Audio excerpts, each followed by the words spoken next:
Eh, esta actividad es el final, digamos, de un proyecto que lleva por título Potenciando las relaciones entre think tanks, centros de pensamiento y universidades en América Latina. Es un proyecto que comenzó a ejecutarse en junio de 2013 por un centro de pensamiento llamado Grupo Faro, en alianza con el Centro de Políticas Comparadas de Educación de la Universidad de Diego Portales. El objetivo era fundamentalmente, o ha sido fundamentalmente, identificar cuáles son, digamos, cómo se conforman los vínculos entre los centros de pensamiento, los think tanks y las universidades. Y también el objetivo, digamos, de cómo potenciar, digamos, estas relaciones. Les explico primero qué es el Grupo Faro, porque lo más probable es que no es muy conocido. Es un grupo, la sigla, digamos, obedece, digamos, al nombre, Fundación para el Avance de las Reformas y las Oportunidades. Se fundó en Ecuador en el año 2004 y su declaración de principios señala que es un grupo orientado a suplir la necesidad de contar con un espacio independiente, apartidista, que apoye las capacidades institucionales del Estado, la sociedad civil y el sector privado para generar políticas públicas más cercanas a la ciudadanía. Esa es la misión, digamos, que se asigna a sí mismo el Grupo Faro. Ahora, como dije, digamos, el objetivo de la investigación es identificar y comprender, digamos, las relaciones entre think tanks y universidades en América Latina, primero. Segundo, producir evidencia para el fortalecimiento de capacidades en la investigación de políticas públicas, sobre políticas públicas. Tercero, promover la colaboración efectiva entre los think tanks y las universidades en la región y generar un debate sobre la importancia de estas relaciones. Ahora, en ese contexto, el proyecto contempla la ejecución de estudios de caso en 10 países latinoamericanos, Chile es uno de ellos, y además un estudio regional. Entre 8, digamos, de los aspectos de la motivación del estudio, el Grupo Faro señala de que si bien, digamos, la América Latina representa el 10% de la población mundial, bueno, solo produce el 2,3% del conocimiento científico generado globalmente. Y que, bueno, claramente aquí estos dos actores, digamos, a estos dos actores les incumbe una responsabilidad, digamos, no menor, y aquí entonces este proyecto de investigación. Ahora, en el caso del estudio, de caso, en el caso de Chile, lo que hicimos fue analizar los vínculos entre 4 centros de pensamiento, think tanks, CIEPLAN, CEP, Chile 21 y Libertad y Desarrollo, mediante 16 entrevistas, digamos, a expertos y miembros de estos centros de estudio. Las entrevistas se realizaron entre octubre y diciembre del 2003 y, bueno, a la vez, digamos, ciertamente ha habido toda una revisión de la bibliografía existente sobre la materia, etc. Las dos personas que realizaron, digamos, bueno, tanto las entrevistas como la elaboración del estudio son, por un lado, Max Prieto, que trabaja en reflexión con nosotros, y Alejandro Siever, que bueno, fue, digamos, reclutado por nosotros ad hoc, digamos, para este proyecto. Max Prieto egresó de la Universidad Alberto Hurtado, está haciendo su maestría en el Instituto de Estudios Internacionales, y Alejandro es sociólogo de la Diego Portales y, bueno, está explorando su vía hacia el posgrado, digamos, ahora. Y bueno, esto es bien simple, digamos, vamos a comenzar con las exposiciones tanto de Max como de Alejandro, y posteriormente yo voy a cerrar, digamos, con una reflexión, digamos, sobre el tema. Así que, Max. Bueno, y después de las presentaciones vamos a dejar abierto un espacio para la conversación y la discusión. Bien. Yo voy a hablar ahora fundamentalmente de los dos campos que dibujan think tanks y universidades en Chile. No me voy a detener en los estudios de los casos, porque eso lo va a ver Alejandro justo después, sino que voy a ver como una parte más general. Partiendo de una hipótesis, en un sistema social dado, consisten múltiples actores que entre ellos cumplen una función de generar conocimiento. Esto es una definición como bastante abstracta. Estos pueden ser más o menos especializados. De hecho, según la lógica de la modernidad y de la racionalización, pasamos de actores informales dedicados a la generación de conocimiento a actores que racionalizan su funcionar. En el fondo es el nacimiento de la universidad moderna como la conocemos. Estos también pueden estar más o menos orientados a incidir en la generación de políticas públicas. Para esto puede ser buena la imagen de la Torre de Marfil versus el Ágora. En el fondo, una Torre de Marfil es un espacio de generación de conocimiento, pero que no está orientado hacia la sociedad, versus el Ágora, que es un espacio de generación de conocimiento puramente dictado por lo que está pasando en el espacio público. Entonces, decimos que la creación de conocimiento tampoco se aplica automáticamente. O sea, para que se le dé un uso instrumental requiere fundamentalmente de un aparato público receptivo, o sea, que esté con las orejas paradas a lo que está haciendo la academia, o proactivo, que esté fomentando qué es lo que sucede en la academia. Y solo como una visión general, este debate de tecnología, porque en el fondo eso es lo que es el conocimiento aplicado, ha tenido varias encarnaciones. El tema de los fisiócratas en la Francia justo pre-revolucionaria, que fueron los primeros en pensar cómo analizar la economía científicamente. Eso da lugar después a toda la revolución económica que viene de Adam Smith en adelante. Después, esto cómo se aplicó con las revoluciones industriales. O sea, la revolución industrial no habría sido posible sin una promoción activa de qué es lo que estaba pasando en la academia en ese momento. O sea, pensemos desde Newton en adelante. Luego la racionalización del trabajo, el tema del Fordismo aplicado a la producción de bienes en ese momento. Después, todo lo que fue la revolución de la administración científica, aplicado como un nuevo estilo de management dentro de las empresas, principalmente, y después en el Estado. Y finalmente el tema de la revolución de la informática, que ha sido lo que muchos llaman una fase posterior de la revolución industrial, y que todavía tensiona el sistema internacional como lo conocemos.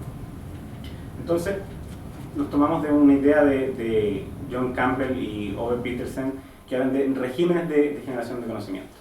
Estos regímenes son conjuntos de actores, organizaciones, instituciones, o sea, son un sistema, que producen, diseminan datos, ideas, recomendaciones de política pública, entre paréntesis, policy, que impactan en cómo se organizan y operan los regímenes de formulación de política pública y por lo tanto repercuten en la competitividad internacional. Aquí la idea de este dibujo es que en el fondo no son uno por sí, sino que son el sistema completo el que va generando todos estos vínculos que luego producen ideas, datos, recomendaciones. Pero estos regímenes pueden ser de distintas formas. En el fondo aquí di dos ejemplos. Uno, el de la izquierda, en donde las universidades y partidos políticos cumplen un papel hegemónico, versus otros de think tanks y grupos de interés pueden generar el núcleo de la generación de conocimiento. Esto es por dar una visión, para decir que en el fondo son distintos actores que pueden estar en distintas configuraciones en un sistema dado. Y entonces lo que estamos viendo es que estamos pasando de un momento clásico, de un modelo clásico, en donde los partidos políticos eran fundamentalmente, el modelo de Sartori en el fondo, que son los únicos agregadores y priorizadores de demanda de los actores relevantes en el diseño de políticas públicas. En el fondo los sistemas de partidos son literalmente el canal que tiene la sociedad para llegar al Estado, que después elabora distintas alternativas de política pública. Esto es un modelo bien lineal. Versus un modelo actual, que es como el que estamos investigando acá, en el que el sistema de partidos interactúa con otros actores, tiene vínculos que van de un sentido al otro y viceversa. tenemos think tanks, universidades, ONGs, gremios, grupos de interés, movimientos sociales, etc. En el fondo son todos los actores de la sociedad civil que logran organizarse y que logran incidir en el Estado. Y el Estado, nuevamente, finalmente, es el que produce la política pública. Ahora, este sistema es distinto porque además los actores se involucran en diferentes fases del diseño de políticas públicas. Se involucran en la problematización, en la priorización, en la evaluación de alternativas, en el impacto y en el monitoreo, que es la evaluación durante. Entonces, para hablar del campo de las universidades, un desarrollo histórico más o menos a grandes rasgos. Entonces, lo que veíamos, siempre pensando en Chile, es que antes del 73 existía un financiamiento público, una preeminencia estatal. Las universidades eran altamente selectivas, o sea, no eran universidades de cobertura total, y existía alta politización, o sea, no estamos inventando nada nuevo. Esto lo hablaba en su momento Pamela Constable y Arturo Valenzuela, cuando hablaban del Chile antes de Pinochet y el Chile durante Pinochet. En el fondo eran universidades que como otros organismos de la sociedad civil, estaban profundamente politizados. Y el nivel de profesionalización era medio, es decir, se basaban principalmente en licenciados y en magísteres para hacer la docencia.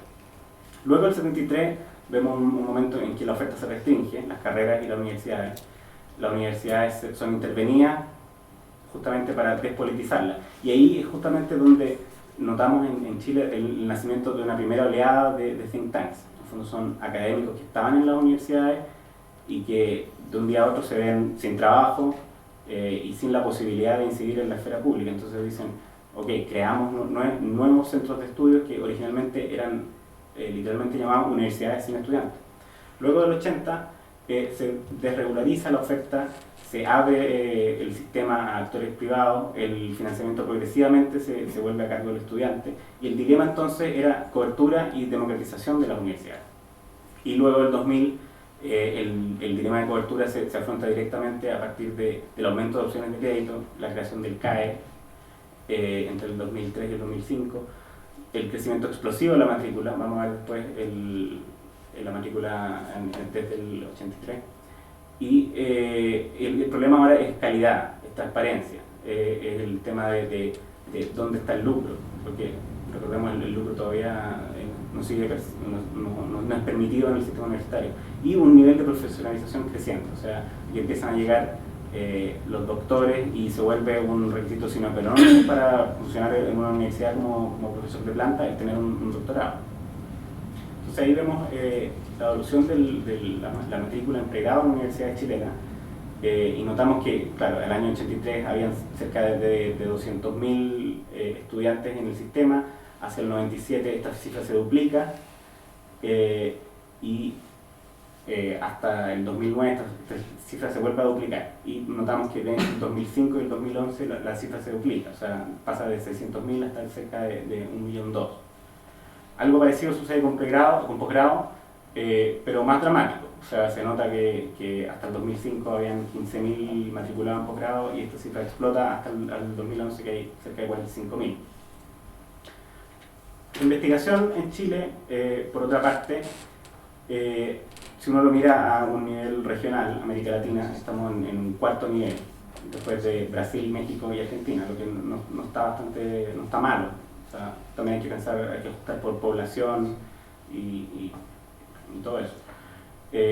Pero esta investigación se encuentra altamente concentrada.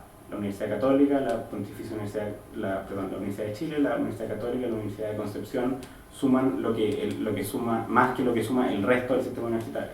O sea, hay 51 universidades que no alcanzan a investigar lo que investigan estas tres universidades, pensando en el indicador de la izquierda, el CIMAGO-IR.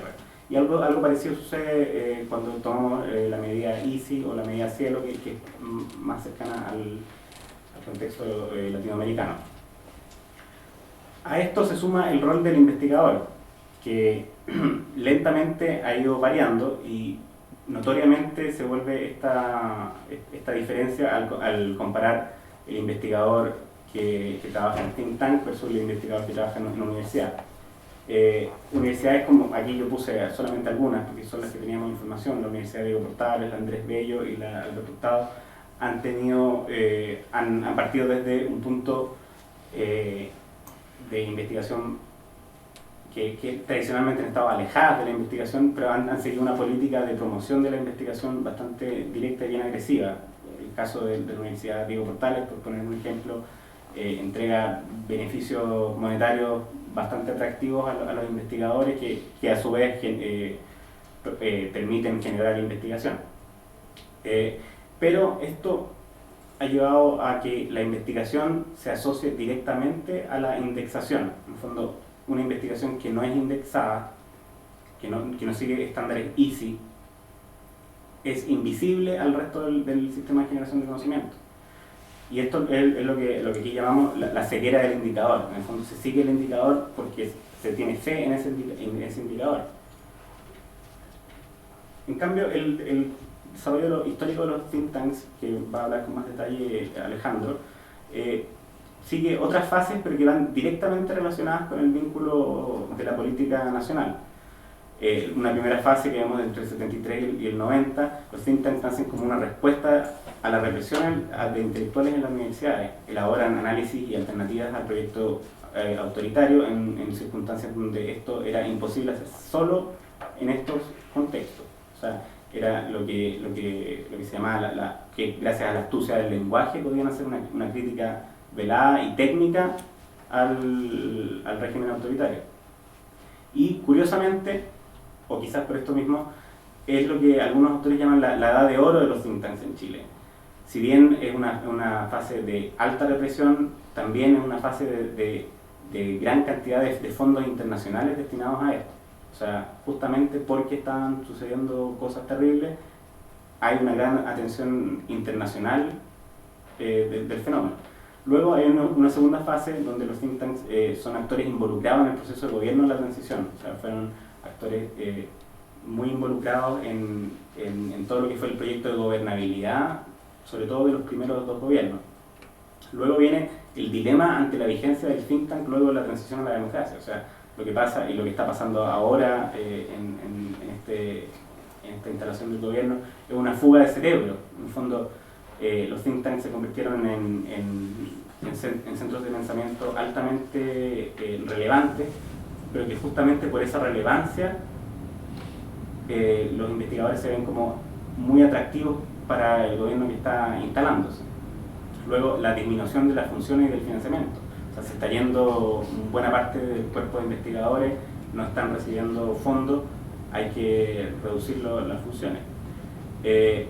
Lo que pasa también es el tema de que, ok, ellos son actores que son críticos o que han utilizado su know-how para analizar críticamente al gobierno, ahora están dentro del gobierno y tienen que enfrentarse a cómo criticar al gobierno, siendo que sus investigadores son los que están allá. Y también empiezan a surgir los think tanks como plataformas presidenciales, en el fondo para proyectos puntuales de algunas personalidades o de tendencias dentro de los partidos políticos. Porque si bien hay gran estabilidad dentro del sistema de partidos políticos, cuando uno empieza a ver las tendencias que hay dentro de los partidos, hay bastante más diversidad. Entonces, y al final una tercera fase donde esto lo estamos tomando de un texto de Cosíña y Toro, entonces ellos hablaban hasta este momento que empiezan a surgir redes, think tanks que trabajan más en redes, que son redes de tecnopols como Expansiva, Proyecto América, que sirven como espacios suprapartidarios dentro de las coaliciones. Y también surgen dentro de los mismos think tanks nuevos enfoques, como por ejemplo el enfoque regional, América Latina, el caso de Cideplan. Bueno, ¿y qué hace un think tank? Los think tanks en Chile, salvo excepciones, fundamentalmente pensando en el trabajo que hace el CEP con su encuesta y otras cosas asociadas a eso, no generan investigación bajo el parámetro académico. La indexación del uso de citas no va ahí. Lo que sí hacen es visibilizar problemáticas específicas elaboran alternativas de política pública, evalúan independientemente las ya existentes, generan insumos para la elaboración de política pública, crean cuadros técnicos y políticos. Ahí está el caso de Libertad y Desarrollo y Chile 21, que tienen programas de creación de cuadros políticos, y captan y administran influencia según sus líneas de agenda. Ahí ese es el punto donde los think tanks compiten por influencia. Y entonces, para ir concluyendo, los think tanks y universidades en Chile juegan bajo lógicas bastante distintas, ¿ya? Influencia en el sistema político versus relevancia en el campo académico, y ahora también relevancia medida según principalmente dos parámetros: matrícula y publicaciones. Ahí hay universidades que simplemente eligen una de las dos. Generación de conocimiento aplicado versus investigación indexada o conocimiento académico, puramente académico.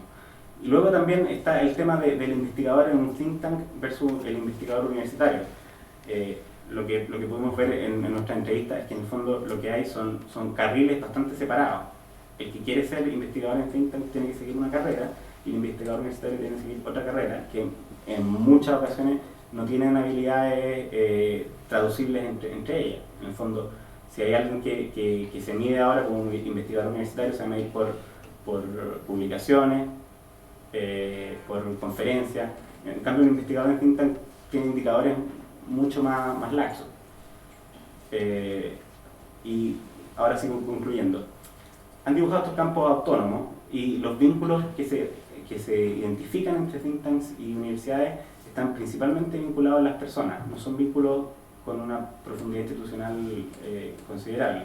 La investigación se da prácticamente en su totalidad en las universidades, y como dijimos antes, hay una alta concentración en estas. O sea, esas tres universidades que producen alrededor del 70% de las publicaciones en Chile, a su vez solo dan matrícula al 11,9% del sistema completo. O sea, solo el 11,9% de los estudiantes universitarios está en una universidad de investigación. Luego, la investigación generada por los think tanks es invisible al resto del régimen de generación de conocimiento, lo que es bastante problemático. Y el punto final, las tres universidades que concentran la mayor parte del sistema, que generan la mayor parte de la investigación generada por el sistema universitario completo. Entrando en esta perspectiva, ¿existe espacio para la iniciativa de think tanks y universidades? Bueno, nosotros pensamos que sí, pero el punto es que hay que pensar específicamente en ello. O sea, por lo que vemos ahora, no es algo que se dé orgánicamente. O sea, requiere por lo menos un cambio de prioridades y una visibilización. Muchas gracias.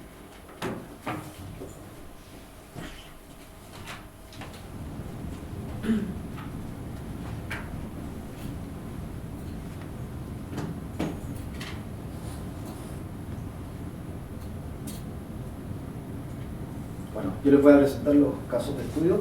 Estos fueron 4 think tanks chilenos: el CIEPLAN, la Corporación de Estudios para Latinoamérica; el CEP, que es el Centro de Estudios Públicos, Libertad y Desarrollo, la Fundación Libertad y Desarrollo, y la Fundación Chile 21. Nosotros pensamos que estos eran actores e instituciones relevantes del espectro político. Son actores que discuten y elaboran políticas públicas y también influyen en los medios masivos de comunicación. Como se mencionó antes también, la metodología utilizada en este estudio cualitativo fueron entrevistas con informantes claves, tanto del campo de los think tanks como el campo de la generación de conocimiento, revisión de la bibliografía especializada e información disponible en las páginas web de cada uno de los centros. Como mencionó Max, el contexto histórico es relevante y sumamente importante para entender cómo se desarrollan los think tanks. Como plantea Cosimi y Toro, los think tanks chilenos han tenido un ciclo de vida relacionado directamente con el contexto histórico del que han sido parte. En este primer ciclo que bien menciona Max, el régimen militar y transición, que abarca de 1973 hasta 1990, los investigadores en los primeros años parten preguntándose el porqué del quiebre democrático, para después pensar posibles políticas públicas y caminos de acción para dar término a la dictadura. También ocurre algo bien particular entre el 83 y el 89, que son las primeras protestas nacionales del 83 y el plebiscito del 89, que se van rearticulando las fuerzas democráticas, para dar paso al siguiente ciclo, que es el retorno a la democracia y el proceso de consolidación, donde muchos de los actores de los think tanks entran a participar en los gobiernos de la concertación, pero también termina el incentivo y la cooperación internacional hacia los think tanks. Por último, pasando al último ciclo, que es la consolidación democrática, pasa algo similar hasta el gobierno de Sebastián Piñera, en donde obviamente cambian los papeles, los think tanks de centro de derecha toman mayor preponderancia, y también los think tanks de centro izquierda tienen que luchar contra el déficit presupuestario al cual antes estaban habituados. En el primer ciclo nace CIDEPLAN y el CEP, y en el segundo ciclo Libertad y Desarrollo y Chile 21, entre otros think tanks. Como este es un estudio cualitativo, quisimos basarnos en la experiencia y en las entrevistas de los actores involucrados en este estudio. Aquí Patricio Meller, presente, director ejecutivo del CIDEPLAN, nos plantea que es un centro de investigación autónomo, independiente, sin fines de lucro y orientado a hacer investigación aplicada sobre América Latina. Vamos a partir de orden cronológico, mostrándolos cada uno de los think tanks estudiados. CIDEPLAN es fundado por Alejandro Foxley, antes denominado CEPLAN. En 1970 se inició como una alternativa a los Chicago Boys y a las ideas económicas de ese tiempo, que se estaban ya empezando a dar con fuerza, sobre todo en el nicho de la Universidad Católica. Posteriormente, ya como CIDEPLAN, tiene el propósito no solo de una alternativa a los Chicago Boys, sino también al pensamiento único que la dictadura intentaba imponer. Uno de sus propósitos fue seguir produciendo conocimiento científico-social, y su labor se vio favorecida por aportes internacionales, tanto norteamericanos como canadienses. Con este cambio de ciclo que les comentaba anteriormente, ocurre algo bien particular, que la participación en el gobierno de Elwin por parte de los investigadores del CIDEPLAN es sumamente relevante, ya que, como nos contaba también Patricio Meller, 20 de los investigadores que trabajaban en CIDEPLAN, 15 de los 20 investigadores que trabajaban ahí pasan a formar parte del gobierno. También ocurre una reestructuración de su funcionamiento, ya que CIDEPLAN, que durante mucho tiempo enfocó su mirada en Chile, ahora se enfocaba en Latinoamérica a partir del 90 en adelante. El CIDEPLAN hoy. 54,5 de sus investigadores sostienen o mantuvo un vínculo con las universidades. En 2013 el estudio nos indicó que esta relación no fue con universidades chilenas, sino que con universidades extranjeras sobre todo. Mostraron tener una gran colaboración externa y produjo 17 documentos. El número de investigadores de esta institución eran 11. Pasando al Centro de Estudios Públicos, Lucas Sierra, director interino en 2013, nos plantea que es un centro de estudios de un carácter liberal que cree básicamente en la autonomía de los individuos, en la autonomía de la transacción de bienes y servicios y en la autonomía cultural, o si tú quieres, teniendo a la cultura como otro bien que se transa, digamos, o circula. El CEP nace al alero del plan educativo de la Universidad Finisterra. Tiene como propósito ser un centro de estudios de carácter liberal que cree en la autonomía de los individuos. Durante todo este tiempo es un gran lugar de debate, confrontación de ideas y percepciones ciudadanas, sobre todo con su destacada encuesta de opinión pública. También ha tenido fuerte participación en las comisiones asesoras presidenciales, destacándose en la de Michelle Bachelet, en donde estuvo en 5 de 6 comisiones asesoras, siendo el think tank con mayor participación en una comisión. El CEP hoy, el Global Road to Think Tanks Index Report, lo posicionó como el líder del país y el tercero en la región sudamericana. El 44% de sus investigadores sostiene vínculos con universidades, y durante 2013 produjo 37 documentos. Tiene 9 investigadores. Libertad y Desarrollo. José Francisco García, que es coordinador de políticas públicas, nos planteaba que es un centro de estudios que promueve las ideas de la libertad y que es independiente de todo grupo religioso, político y económico, con un fuerte énfasis en políticas públicas, principalmente en el área económica, social y diseño político institucional. Libertad y Desarrollo emerge en la crisis y doble derrota de la derecha chilena, por una parte el plebiscito, pero también posteriormente la candidatura presidencial. Fundado por Hernán Vigi en 1990, tiene como propósito ser un punto de encuentro, facilitando el entendimiento entre la misma derecha y otros actores del sistema político. Es un actor clave de la llamada política de los acuerdos de ese entonces y de la agenda política común que se intentaba formar. Es un apoyo sumamente importante a la centro derecha parlamentaria y es el único think tank chileno con una oficina en el Congreso. Son activos participantes de las comisiones presidenciales tanto de Lagos, Bachelet y por supuesto Sebastián Piñera. Libertad y desarrollo hoy. Bueno, como ya lo planteé, un punto clave en el funcionamiento de la centroderecha chilena, el 61,9% de sus investigadores sostiene vínculos con universidades. En 2013 publicó 231 documentos, que es sumamente superior a los otros think tanks estudiados. Promueve la utilización por parte de sus investigadores de las redes sociales, al igual que Chile 21 también, que promueven harto las 4 instituciones, pero sobre todo estas 2 más que la otra, y forma militante y adherente al pensamiento de la centroderecha. También tiene un número de investigadores más amplio que el otro, 21 investigadores. Por último, la Fundación Chile 21, Gloria de la Fuente, que es directora del programa político, nos planteaba que somos un centro de pensamiento progresista, con un vínculo no directo con los partidos políticos, pero sí con actores del mundo político en general. Chile 21 emerge en el proceso de transición democrática, tiene como propósito instalar y desarrollar un pensamiento progresista, pero también se crea con la misión de apoyar a Ricardo Lagos en las primarias y posterior candidatura presidencial. Es importantísimo en los gobiernos concertacionistas de Lagos y Bachelet y en las comisiones asesoras presidenciales. En las elecciones del 2009 y 2010 tienen un punto de inflexión, pero no por eso de disolución institucional, ya que si bien algunos apoyaron a Marco Enrique Ominami y otros apoyaron a Frey, fue una discusión rica dentro de la institución, pero no por eso se disolvió. Chile 21 hoy. En 2013 produjo 24 publicaciones, tiene una participación de colaboradores externos y otros think tanks de pensamiento progresista a nivel mundial, y el 75% de sus investigadores sostiene vínculos con universidades. Estos vínculos se dan sobre todo en la lógica de proyectos.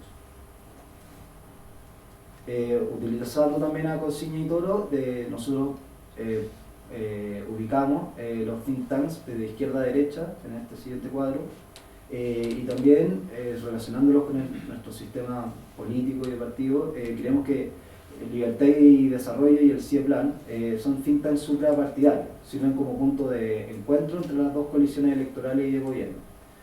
Chile 21 está asociado a la campaña y posterior gobierno de Lagos y el concertacionismo en general, y el CEP tiene una consideración especial, ya que si bien se vincula a la centroderecha en la coherencia ideológica, mantiene su independencia, pluralismo y rigurosidad metodológica.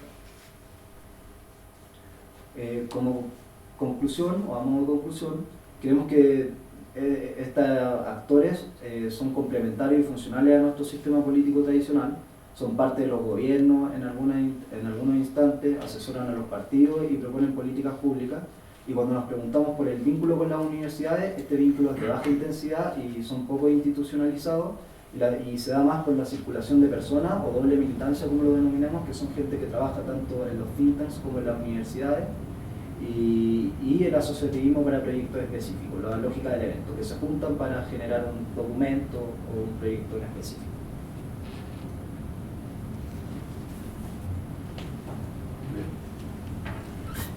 Bueno, cerrando, digamos, antes de dar paso a comentarios, preguntas, intervenciones, mi presentación es realmente más una provocación, una provocación interesante. Y parto, digamos, por el título: nuevos actores en la generación de conocimiento. Aquí hay, digamos, una premisa de la cual partió este proyecto del Grupo Faro, que es la de que los think tanks, los centros de pensamiento, las universidades, bueno, son agentes, obviamente, principales en la producción de conocimiento. Pero, digamos, el proyecto de este partió de la premisa de que los centros de pensamiento, los think tanks, también lo son. ¿Ya? La pregunta era cómo se relacionan entre sí, ¿ya? Compiten entre sí, son mundos aislados que no se relacionan entre sí, colaboran. Bueno, la respuesta a esa pregunta, yo creo que después de las dos presentaciones, que nos presentó Alejandro, digamos, es que, por lo menos en el caso de estos 4 centros, de estos 4 think tanks, es como la alternativa intermedia, digamos. O sea, si bien hay, digamos, vínculos entre miembros de los centros de pensamiento y las universidades, bueno, esos vínculos no son vínculos institucionalizados, bueno, y tienen las características que se señalaron. No hay como una organicidad, digamos, en esta relación centros de pensamiento universidades. Y bueno, respecto del objetivo, la pregunta principal, una de las preguntas principales del proyecto, eso es, digamos, importante. y va a ser bien interesante ver qué pasa en los otros 9 países, si realmente hay competencia o hay colaboración, efectivamente, en términos bastante de una articulación orgánica. ¿No? Ahora, yo me voy a aproximar, digamos, al tema, digamos, de manera algo oblicua. Y, no sé, parto preguntándome, digamos, en el mundo de las ciencias sociales contemporáneas, estamos hablando, la verdad, de ciencias sociales. Estoy incluyendo la economía en la ciencia social. ¿Qué aparece? ¿Qué se presenta como conocimiento? Y, bueno, ya, ¿no es cierto?, a partir de la presentación de Max, bueno, está claro, digamos, el régimen de generación de conocimientos chileno, y esto está muy vinculado al sistema universitario, transitó desde, ¿no es cierto?, esa profesionalización media, digamos, previa al 73 a, ¿no es cierto?, un escenario muy distinto hoy día. No sé si ustedes vieron, creo que fue en el Mercurio el domingo, el llamado concurso de la Escuela de Derecho de la Chile, o sea, exigencia de doctorado en las 2 categorías, investigadores con cierta experiencia, investigadores jóvenes. Bueno, ¿qué es lo que es conocimiento hoy? Creo yo, digamos, ¿no? Es lo que se presenta en textos publicados en revistas especializadas indexadas. Es decir, no hay, digamos, otro tipo, digamos, de modalidad, ¿no?, de texto, por decirlo, ¿no?, que hoy sea considerado, digamos, como conocimiento. ¿Sí? Ahora, esto de la indexación, ¿no es cierto?, de nuestro sistema universitario. Y esto un poco de paso, digamos, quiero destacar que aquí hay un tema centro-periférico. Sí, generación de conocimiento es textos, digamos, en revistas indexadas. Si uno toma las revistas de ciencias sociales indexadas, el JCR, el índice que utilicé, digamos, están rankeadas, ¿no es cierto?, con impacto en estas revistas sociales, de ciencias sociales indexadas. Bueno, el 98% son revistas en inglés. La gran mayoría están ancladas en Estados Unidos. Hay también algunas ancladas en el Reino Unido, en fin, Australia, pero el 98% usa. Hay 4 revistas en español y una en portugués. Y hay 4 en español, fuera de ranking, ¿no? Bueno, 3 en español, digamos, Convergencia, Perfiles Latinoamericanos en México, y dado que sí, portugués, digamos, brasileño. O sea, realmente esto es bien periférico respecto, digamos, ¿no es cierto?, del sistema global. El total de revistas, 142, bueno, como ya dije, el 98% en inglés, el cajinuso 90%, bueno, yo diría, o sea, lo nuestro es francamente periférico respecto de un centro. Y esto, en el fondo, digamos, no ha modificado mucho la situación. Escribimos un libro junto con José Joaquín Brunner, se publicó en 1982. Yo entrevisté investigadores en la Facultad de Biología en la Chile, y estaba súper claro cómo aquello funcionaba. Estaban recién llegando los primeros doctores, los primeros PhDs. Funcionaba en términos de el vínculo con un profesor, un doctor, digamos, fuera de Chile, bueno, básicamente Estados Unidos, algo Inglaterra, un poquito Francia, y el retorno a Chile, a la facultad, y ciertamente en términos de agenda, temática, proyectos, etc., bueno, ¿quién ponía, digamos, en definitiva, no sé, la música, supongo?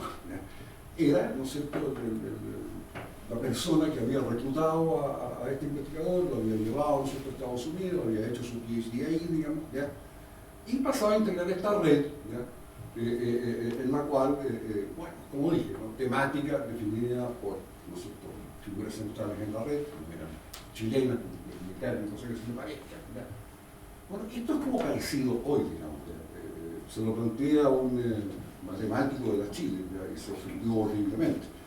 Pero yo estoy seguro, digamos, de que si uno investiga carrera académica, digamos, científica en Chile hoy, no es muy distinto, digamos, de lo que estaba haciendo era embrionario en ese tiempo. Ahora, partiendo de la premisa de que lo más cercano de que producir conocimiento es producir, digamos, textos para revistas indexadas, bueno, y en los think tanks, digamos, es lo más cercano a producir conocimiento. Yo diría asesoría en producción de políticas públicas. Dale a la otra. Y yo veo esto de políticas públicas de acuerdo con este esquema, digamos. Yo creo que en la definición de políticas públicas, o sea, yo también puedo armar, digamos, un mono similar respecto de la implementación después de la política pública, pero en, digamos, la definición sobre una política pública, yo creo que hay como flujos que vienen. Uno, digamos, de lo que llamo razón científica, razón positivista, digamos, o sea, lo que los economistas, por ejemplo, publican en revistas indexadas, ¿ya? Que se supone, digamos, conocimiento más básico y menos, digamos, ¿verdad? Conocimiento aplicado. Yo diría, bueno, también esto de razón humanística, digamos, hay, ¿no es cierto?, en fin, disciplinas no cuantitativas, cualitativas, que claramente más bien tratan de comprender, ¿no es cierto?, que de explicar en términos positivistas, ¿no? First step, ¿no? Y yo creo que también hay un flujo que va desde ahí. La razón ideológica, ¿ya? Que yo creo que es súper importante, es un tema que simplemente ignoramos, ¿ya? O sea, al final de cuentas, ¿no? Como decía el buen Weber, hay un componente ideológico en cualquier definición de política pública, ¿ya? Pero las ideologías también se construyen a partir, digamos, de ciertos insumos. Bueno, yo creo que las disciplinas más humanísticas, digamos, proporcionan insumos importantes, digamos, a esto, ¿no? Este tipo de construcciones que engloban razón ideológica. Yo, por ejemplo, creo que Rawls o sea, es filósofo, ok, pero es ideólogo, digamos, ¿ya?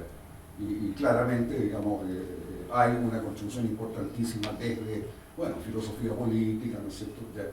Pero esos son insumos que él emplea para los efectos de construir una opción, digamos, ¿ya? Que al final, ¿no es cierto?, bueno, necesariamente ideológico, hay un compromiso con valores.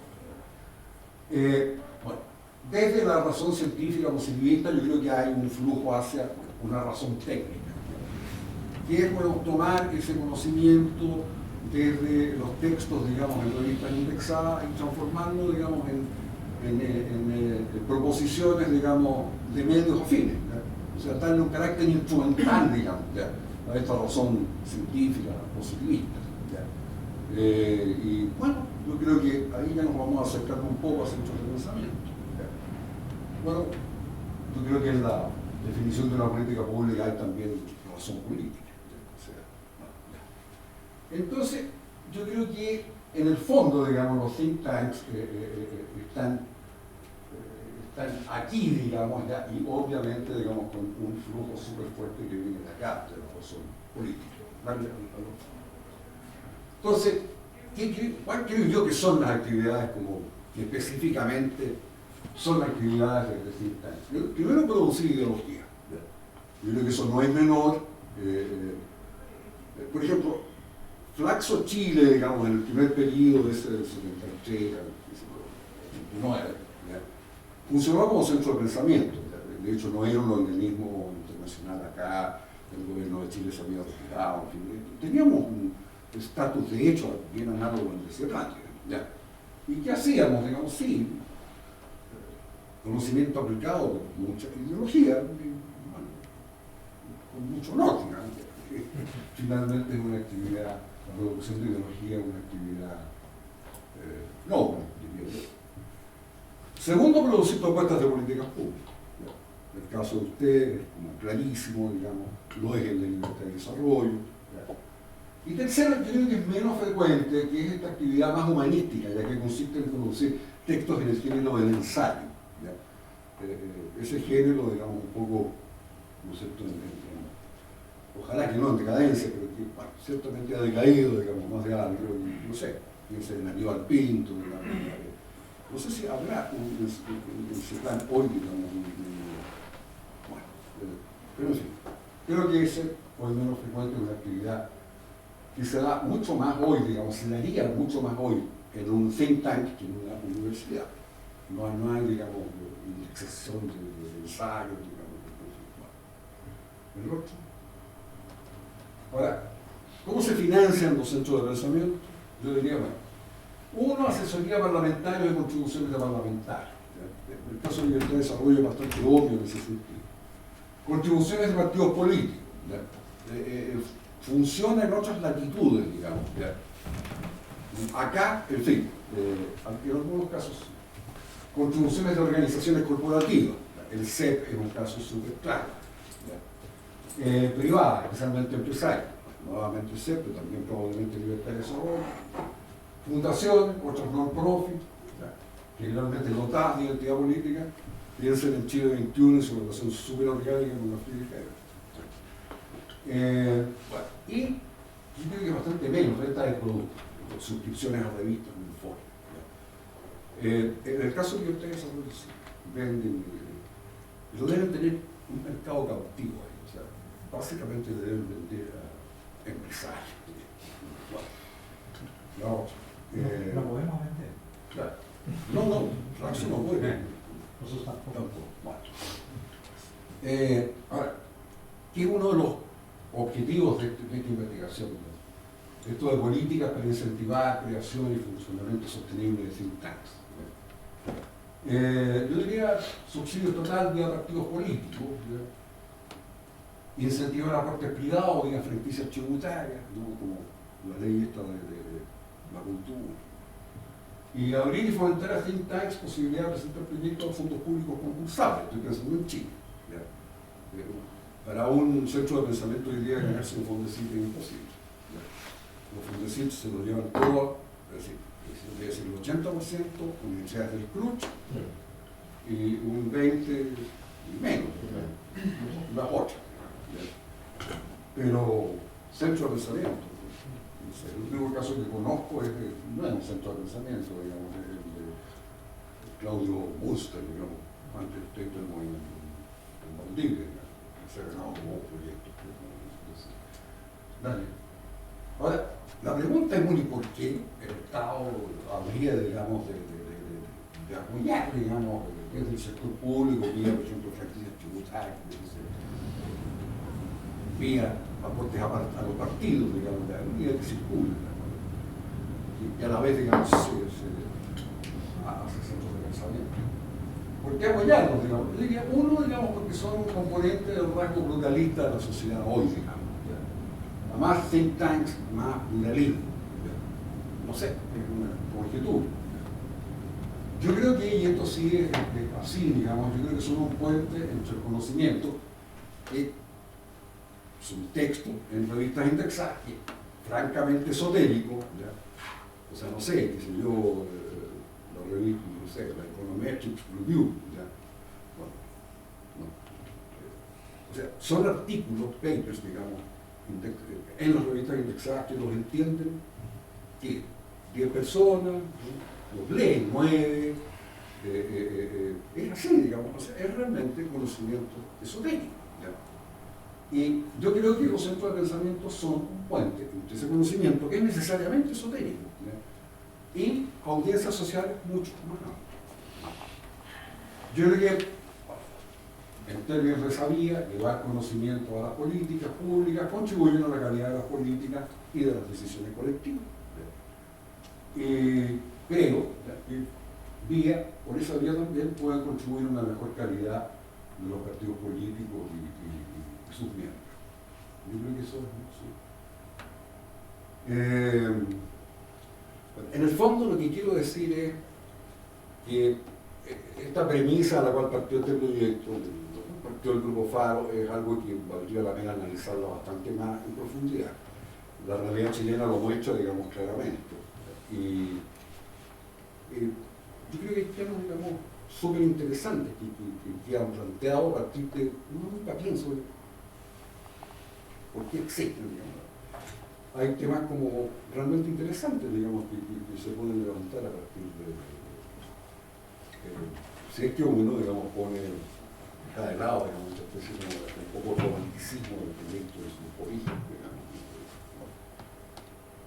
Bueno, eso es. Bueno, vamos a pasar el micrófono para abrir la discusión.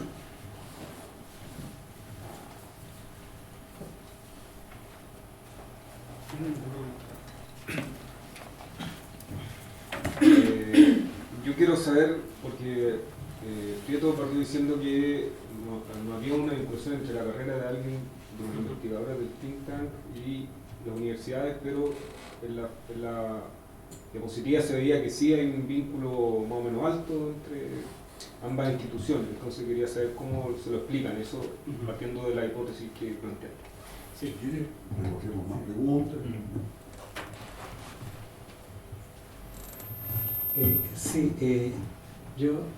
Yo creo que lo que planteó Max, o sea, y yo estoy en los dos lados, o sea, estoy medio tiempo en CIEPLAN, medio tiempo en la universidad, así que veo efectivamente son trayectorias totalmente distintas y disjuntas, no se cruzan.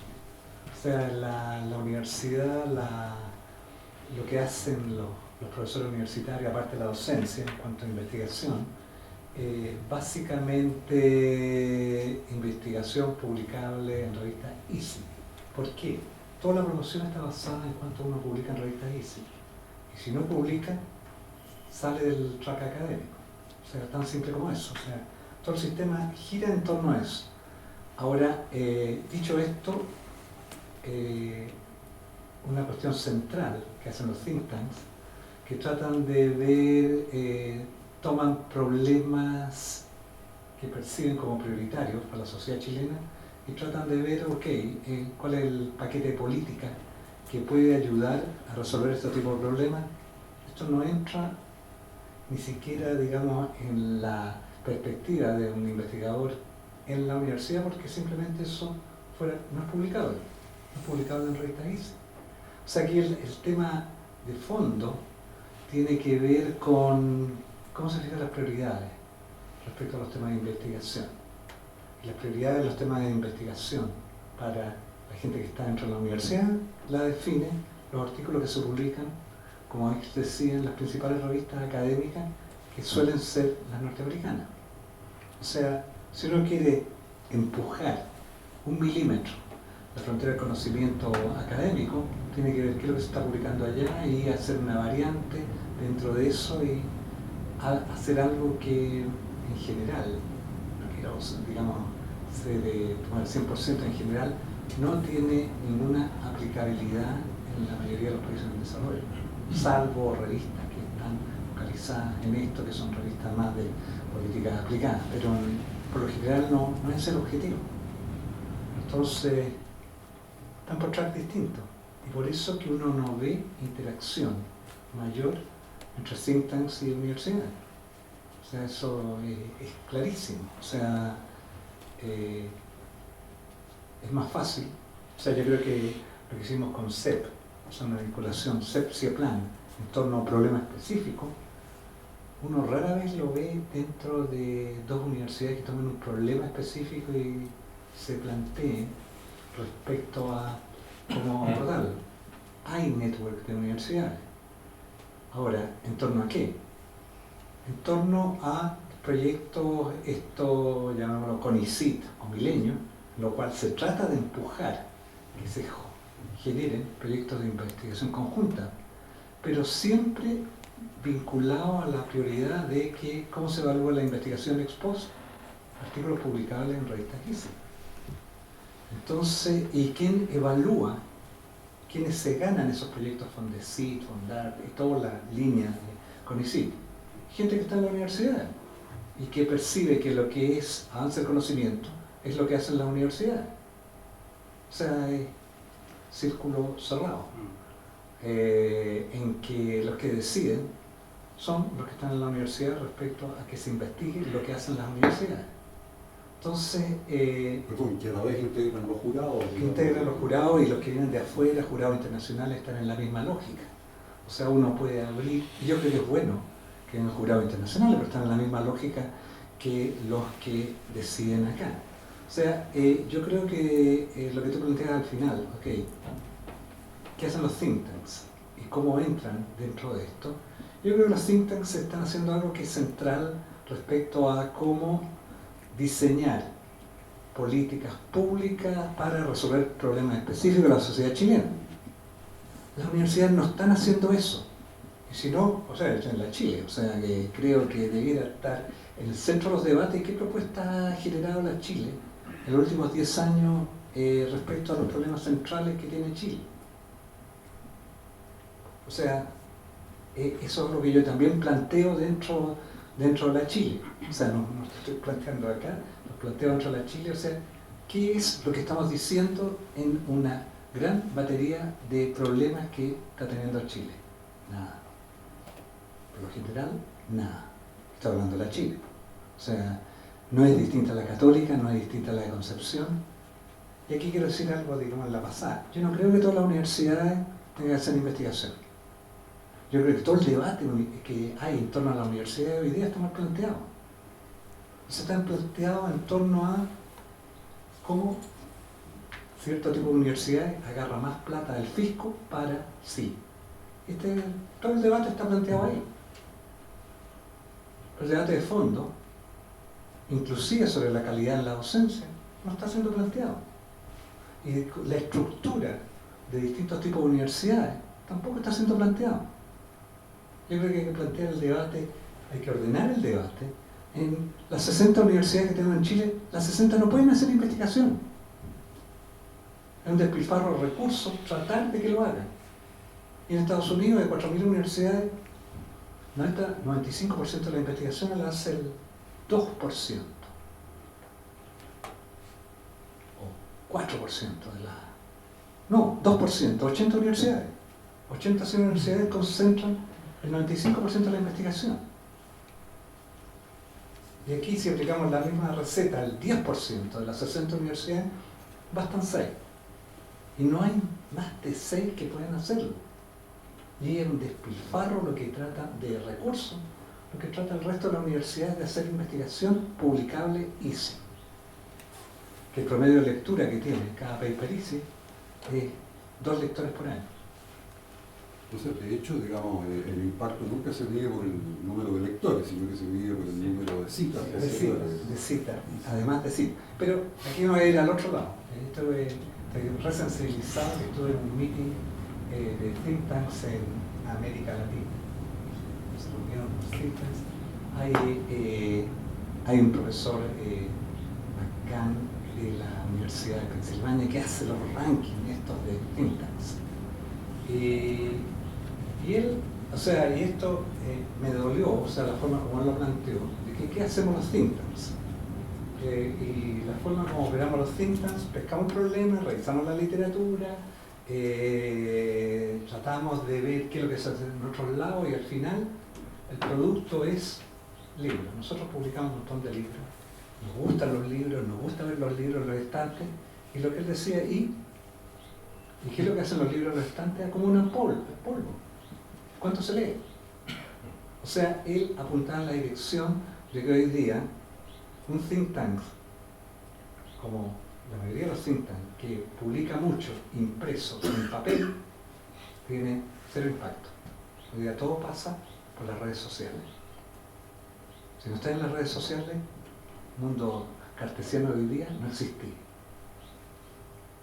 Entonces, el énfasis ahí era, y esto era en, que se llamaba think tank, no sé si alguno de ustedes lo conoce, la Fundación Getúlio Vargas, en que ese es un think tank de otra magnitud.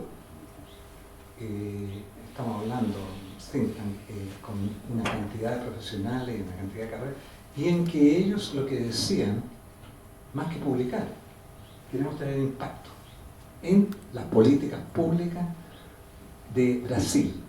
Y lo que queremos, lo que aspiramos, esto ha dicho por el presidente de la fundación ahí en el meeting, era de que el grueso de los policy makers brasileños salgan de la Fundación Getúlio Vargas. Y los que no salgan, queremos saber cuál es su teléfono, cómo llegar a él y tener interacción con él permanente. Y eso es lo que hacía. tiene un impacto tremendo.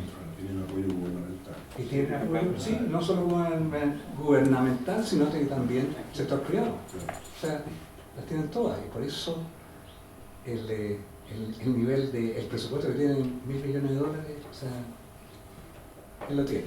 Así, bueno. Okay.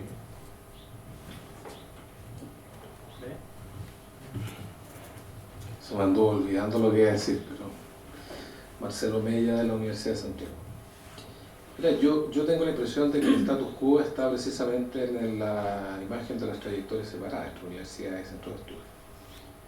Y tengo la impresión de que todo lo que se puede hacer tiene que ver con superar ese status quo. Yo soy un poco más optimista, por dos razones. Primero, porque hay una necesidad de conceptualizar de manera más ambiciosa. No hay que olvidarse que las autoridades universitarias son electas. Hay que conceptualizar de manera más, creo yo, rica, más densa, el concepto de impacto desde la universidad. Yo puedo decir que la discusión que nosotros tenemos cotidianamente en la Universidad de Santiago es que no nos satisface el número de apariciones de profesores en los medios como único indicador de vinculación con el medio. Y de ahí en adelante hay una discusión que tiene incluso costos electorales para las autoridades de turno. Entonces yo estoy haciendo un comentario muy micro de lo que pasa en mi universidad, pero quisiera entender que la situación de todas las universidades no es la misma, pero que también hay una necesidad de las universidades por construir un vínculo, un anclaje que sea un poco más fuerte, más robusto. También a propósito de la situación de coyuntura, de la gobernanza de las universidades, que hoy día es un gran problema. La situación interna de la universidad, la relación con los estudiantes, la relación del estudiante con esos perfiles de alta especialización de académicos que solo piensan en indexar. Ahí hay un problema. Yo creo que la católica es un mundo aparte, digamos, pero puede funcionar en la escuela de ciencia política las cosas más o menos bien, pero estoy convencido que ese es un tema complejo en universidades como los Alpes. Aquellos académicos que no suman a la universidad más allá que buenos récords en publicación. Eso por una parte. Y por otra parte, los presupuestos, los fondos con ICIP son estancados o están siendo regresivos o están estancados. Por lo tanto, también están lógicas de autofinanciamiento en las universidades. Es un problema el límite de CONICIT. Son fondos en general escuálidos, y por lo tanto existe la necesidad de participar de aquellos fondos que precisamente tienen que ver con política pública, por ejemplo, fondos Corfo. El nivel de participación de la Universidad de Santiago en fondos Corfo es bajísimo. Entonces, quiero decir que las cosas no van a ocurrir automáticamente, pero hay razones para suponer que hay que enriquecer el carril de evaluación académica de manera de promover trayectorias más complejas dentro de la universidad. Eso quiero decir. Si eso va a ocurrir solamente en la lógica interna de la institución, no lo sé. Yo creo que ayudaría que en esta cosa, en este desafío, hubiera cierta proximidad entre centros de estudio y universidad. A mí particularmente es un camino que me parece interesante explorar. Nosotros hemos venido trabajando con Chile 21 en una línea de publicaciones a 5 años plazo. No digo que con eso solucionemos nada, pero es iniciar un camino. Y la contratación inicial es lo mismo que tú planteas, o sea, trayectorias absolutamente separadas. Pero por otra parte, una necesidad institucional de la universidad de hacer cosas, de no mantener el status quo. O sea, tengo claridad y tengo convicción de que una buena facultad y un buen departamento académico no solo se consigue con altos niveles de indexación. Creo que hay que hacer algo más. Los desafíos de la universidad nos plantean tareas que probablemente vayan por el lado de buscar nuevos caminos de generación de conocimiento, incluyendo el conocimiento aplicado. Yo pensé que íbamos a conversar también de esto, sobre posibilidades de convergencia, digamos. Sí, por favor.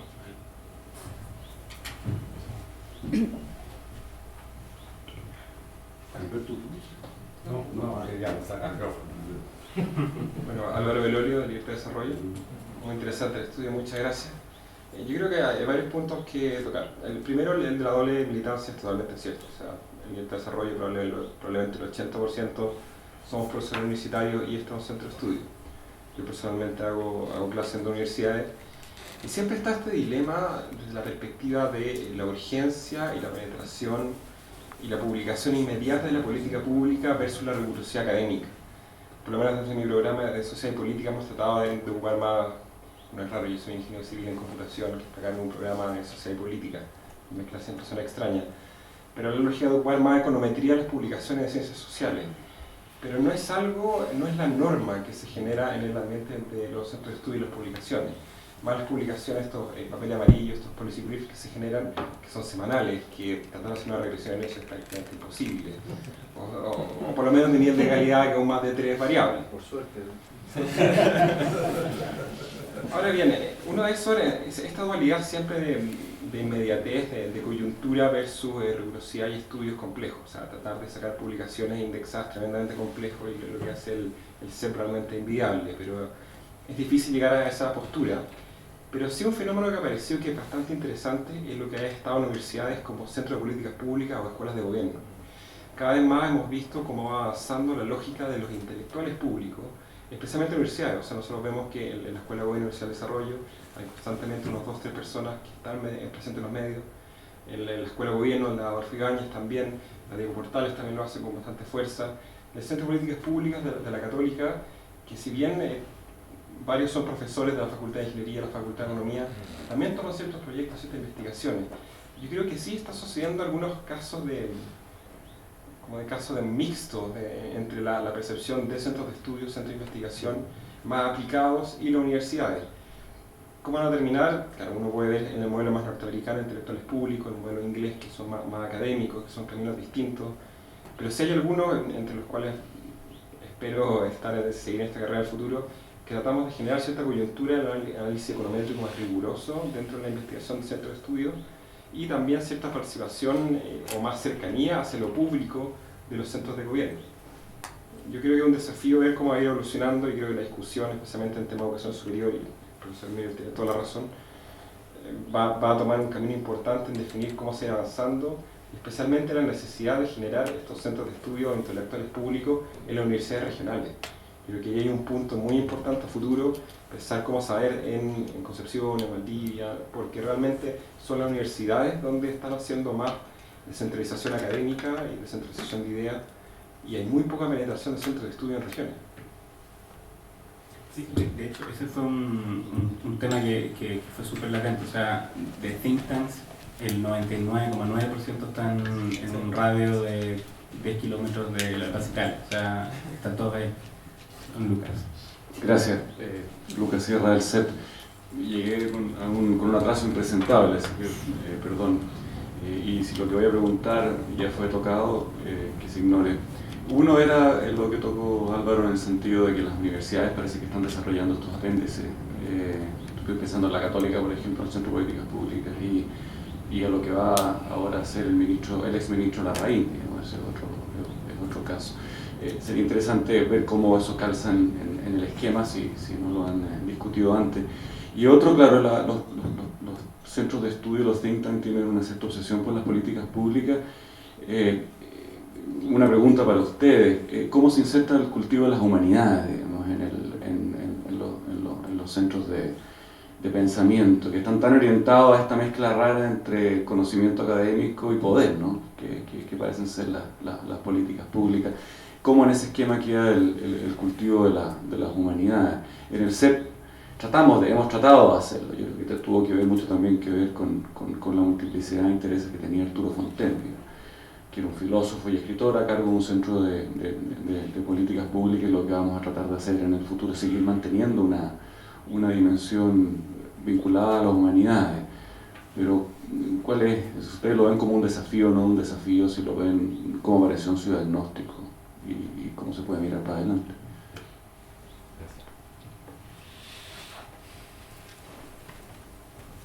Bueno, voy a partir por el final. El tema de las humanidades, la verdad es que se ve aún más invisible que el conocimiento aplicado en ciencias sociales. O sea, aparte del CEP, los think tanks que nosotros vimos no focalizaban ni tangencialmente una orientación hacia las humanidades o la cultura o las artes liberales, como sí lo hace el CEP y lo mencionamos. Y eso es bien preocupante, creo yo. O sea, en estos momentos de que en realidad el indicador principal es el monetario, el tema de la cultura está cada vez más atrás, o sea, completamente invisible. Y el think tank chileno por lo menos no está pensado como para eso. Pueden ser sí fundaciones. Bueno, ¿qué va a pasar con el Ministerio de Cultura nuevo? Pero el panorama es bien gris, creo yo.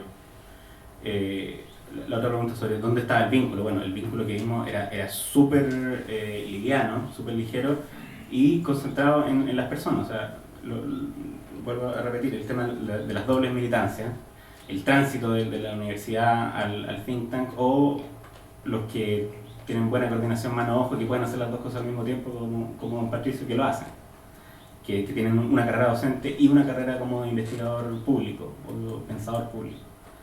Pero claramente el punto que nosotros levantamos es que es muy difícil, sobre todo superar la estructura de incentivos que existe para seguir una carrera docente. O sea, si quieres seguir una carrera docente, difícilmente, o sea, desde la lógica del actor racional, difícilmente va a desviar recursos hacia otras cosas.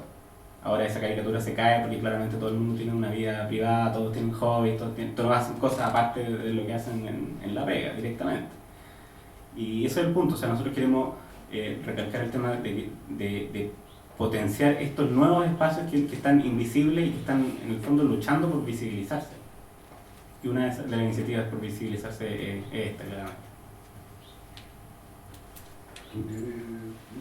Mira, a ver, a mí, como algunos comentarios,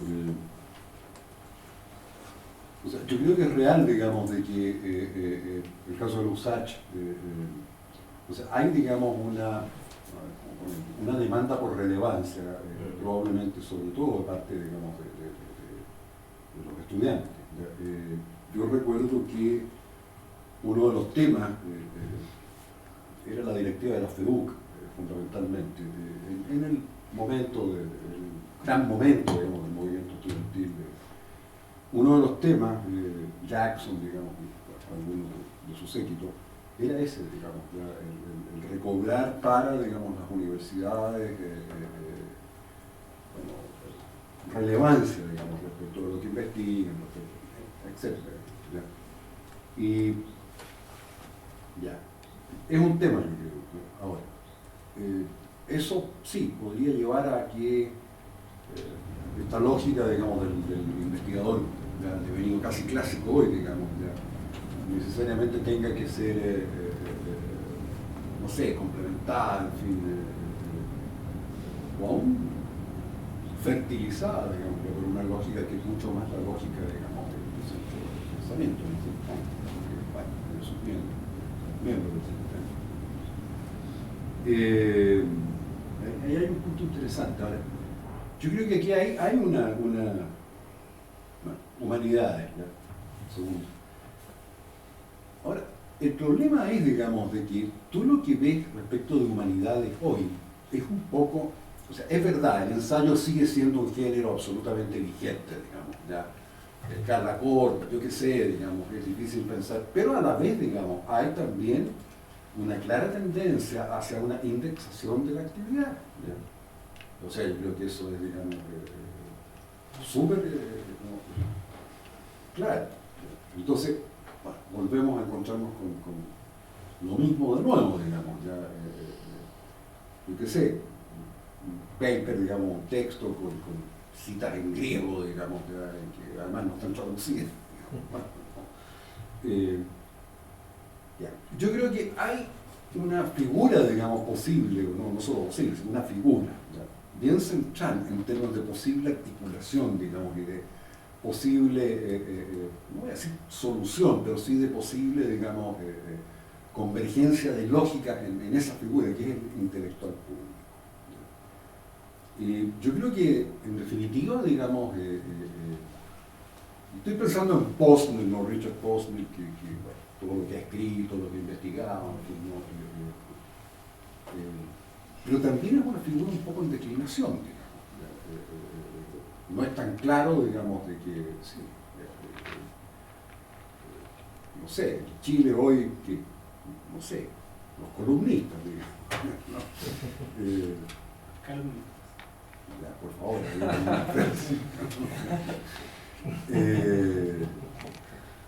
entonces, yo creo que ahí hay como un nudo, digamos, ya, que realmente hay que pensarlo, digamos. Y ahora, claro, ¿cómo uno diseña políticas para incentivar, digamos, la emergencia, ¿no? y la consolidación de intelectuales públicos? Como, no sé si se puede, digamos, honestamente, ¿ya? Pero yo creo que ahí hay, digamos, un vacío, digamos, no sé. Se me ocurre que los Aníbal Pinto, digamos, ¿no? En fin, como que, ¿cómo se llama esto? En fin, Ahumada, mejor. Ahumada. Gran inspirador, digamos, preguntar. ¿no? ¿Tú ibas a decir algo? Sí, o sea, a mí yo creo que yo creo en incentivos. La gente reacciona ante incentivos. Yo creo que hay que cambiar, no sé cómo se cambia, tú lo ves bastante fácil. Yo creo que si hay algo que es difícil cambiar es la estructura de cómo funcionan las universidades. O sea, hay ciertos cambios importantes cada 2 siglos. O sea, y aquí estoy preocupado de lo siguiente. Yo creo que hay que cambiar la estructura de promoción de los académicos, que lo único que corre es el número de publicaciones y que esto sea generalizado. O sea, hay que abrir esa lógica dentro de la universidad del sistema de promoción. Yo, por el otro lado, también me doy cuenta de maximizar el número de apariciones en la prensa. Ok, puede que no sea un buen indicador. Sin embargo, dicho esto, yo creo que es bueno que académicos escriban columnas, sean las que sean. O sea, yo creo que una columna la escribe un académico o un no académico. O sea, para partir el sesgo ahí directamente en que no digo que se cuenten las columnas. Yo creo que se sensibiliza el académico a los problemas que se están discutiendo en la calle, o sea, y los problemas que tienen que ver con lo que por eso el país quiere ver, ok, ¿qué propuestas hay? Es una de las actividades de un intelectual público. Sí, pero ahí es donde yo quiero llegar a cómo se distribuyen las platas de investigación. O sea, ¿cuáles son los temas? O sea, ¿cómo se ponen los temas? Y ahí yo creo de que los temas de política pública deben tener un espacio importante al lado o junto, no, yo no digo que tengamos para afuera todo lo que sea, ¿cómo se llama? La parte de científica pura, ciencia por la ciencia o matemática. En este momento tenemos publicistas cooptados por los científicos en que yo he dado la pelea para que entre, o sea, que haya tratamiento simétrico entre ciencia pura y ciencia social, incluyendo la economía dentro de la ciencia social y la humanidad.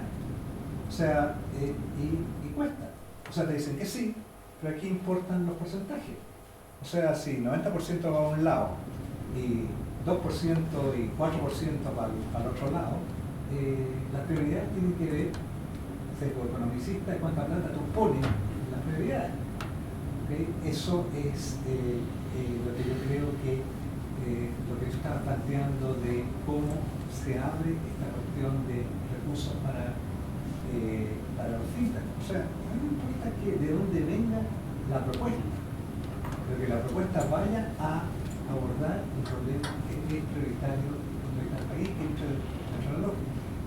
Aquí yo creo de que también hay que buscar los medios.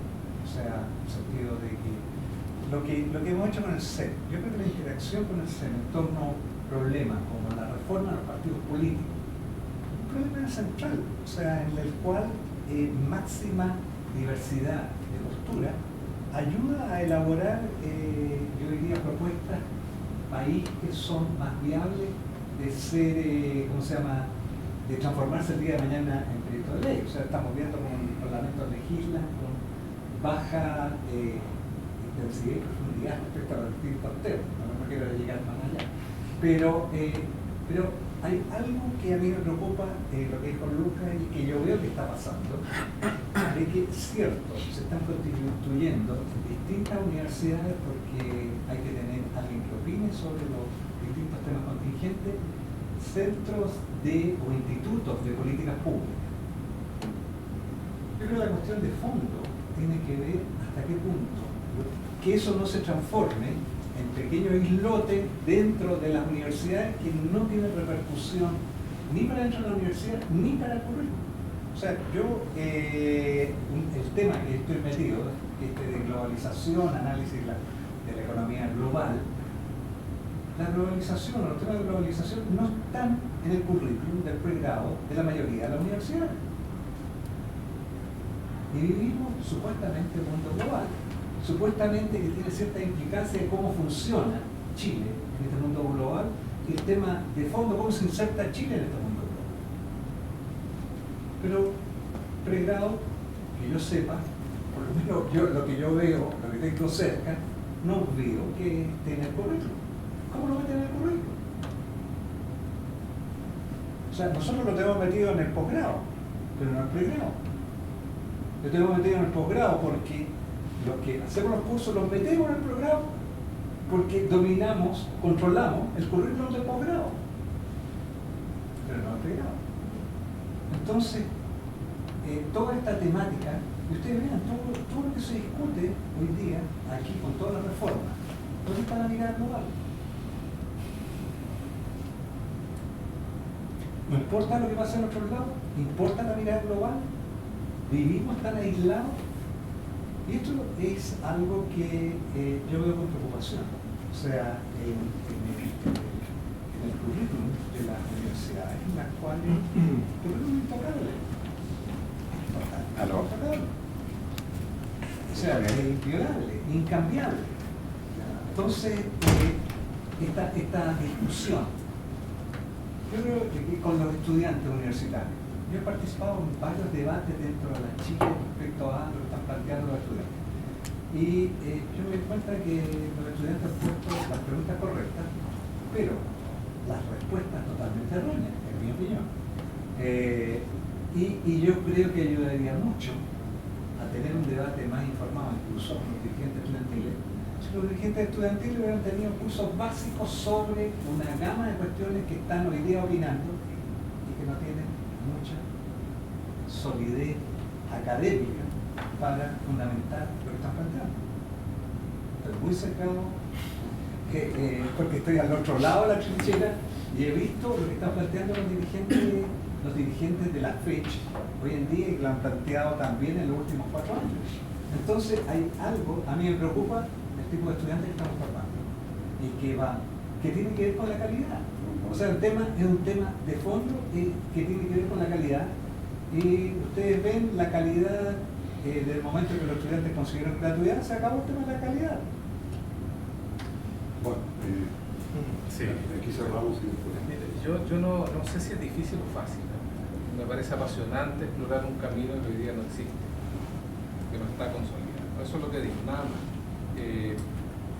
Yo creo que hay algo de tautología en este problema del estudiante, o sea, porque precisamente creo yo que la necesidad de tener una buena lectura de la contingencia, de la coyuntura histórica que vive el país, a mí me lleva a pensar de que instituciones como las universidades estatales no pueden pasar viola si no son capaces de hacer algunas cosas distintas a como lo han hecho ahora. Eso No solo la universidad estatal, bueno, no te cierres en eso. no, si no tengo ningún seco, estoy hablando de lo que siento más próximo. No descarto que otras instituciones tengan desafíos de gobernanza universitaria equivalentes. Estoy hablando de lo que yo sí puedo decir, más o menos conozco. Entonces, lo que yo creo es que si logramos, si se logra un cierto núcleo de personas avanzar en la instalación de que hay oportunidades asociadas a la generación de un tipo de conocimiento distinto, yo creo que vamos por un camino correcto. Yo lo que percibo de los estudiantes, por cierto, un cierto analfabetismo en cuestiones políticas, sociales, cívicas. Incluso en la USACH, que se dice que es sobrepolitizar, pero el nivel de intuición con que los cabros hablan es impresionante, y de ignorancia también. Lo digo aquí, lo he dicho en asamblea frente a ellos, así que no estoy cometiendo ningún pecado. En eso comparto. Pero es tautológico. Finalmente tiene que ver también con una cierta alienación de los académicos que han escogido un carril que hace que en muchos casos hacer ciencia política aquí en Chile sea prácticamente lo mismo que hacerla en Essex.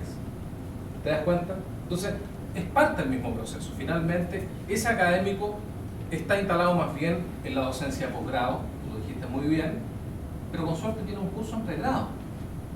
Y si tiene un curso de pregrado, la verdad es que es una relación más que distante. ¿Me explico? Entonces, creo que no se pasa de esta coyuntura sin costos a nivel institucional, a nivel de universidad, y lo estoy planteando de la manera más optimista y entusiasta que puedo plantearlo, porque de verdad creo que hay una oportunidad de hacer cosas distintas. Si los rectores, los directivos de las instituciones hoy día no entienden de que hoy día estamos frente a un clivaje histórico que obliga a tomar posiciones, el debate sobre lo público acá, ¿no? Sobre lo estatal, no público, bueno, todo este jaleo de vocabulario que hay ahora en la prensa, sobre el tema de la pertenencia y la membresía de las universidades. Yo creo que obliga a repensar algunas cuestiones más bien de política macrouniversitaria. Y yo tengo la impresión, y eso quiero insistir, que si seguimos avanzando por el carril de la profesionalización exclusiva de las ciencias sociales, vamos a tener serios problemas en la Facultad de Ciencias Sociales. Hay una súper buena idea para nosotros. Vamos a ver. Oye, bueno, realmente las gracias por... Y hay un pequeño refrigerio que espero que sea venido por el grupo Faro. Eventualmente. Y no por esta... Muchas gracias.